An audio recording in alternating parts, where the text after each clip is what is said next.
ধনিয়াখালী থানা আজ save drive save life কর্মসূচির আয়োজন করে।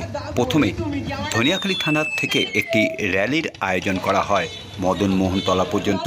পরে ধনিয়াখালী মদনমোহনতলায় মহামা বিদ্যালয়ের ছাত্রছাত্রীদের নিয়ে একটি পথনাট্যের আয়োজন করে। এই পথনাট্যতে অংশগ্রহণ করে ধনিয়াখালী মহামা বিদ্যালয়ের ছাত্রছাত্রীরা।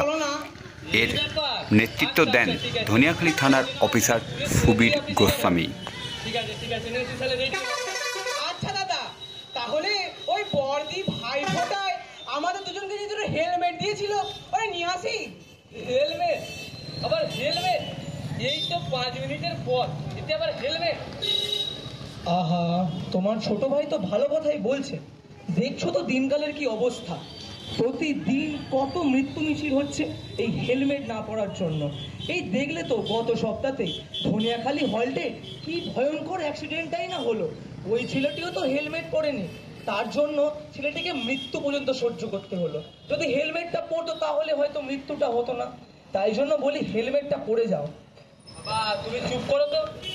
5 বছর তো হলো আমি অফিসে যাচ্ছি, কোনোদিন হেলমেট পরেছি নাকি আমি মরে গেছি? দেখেছো তোমার সামনে তো জলজ্যান্ত দাঁড়িয়ে আছি। এ কখন মরবে তার সাথে আমাদের হেলমেট পরতে হবে। আর পুলিশ ধরলে ওই চালান দিয়ে দেবো। তবু তোরা হেলমেট পরবি না? তোরা সব আজকালকার ছেলে। যাই হোক, ভগবান তোদের মঙ্গল করুক। ভগবান ভগবানই করো তুমি। এই তুই যাবি তো তাড়াতাড়ি চল। না দাদা, আমি কিন্তু হেলমেট পরেই যাব। এই তো গত মাসে আমাদের স্কুলে সেফ ড্রাইভ সেফ লাইফ অনুষ্ঠান হয়েছিল। সেইখানে ধনিখালী পুলিশ থানা সবাই তো ছিল।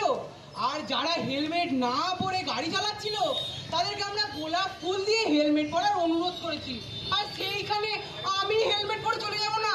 এটা কি রকম কথা বলো বাবা? বা এ তো বেশ ভালো হতো। জনগণের মধ্যে সচেতনতা বাড়ানোটাই তো আমাদের দায়িত্ব।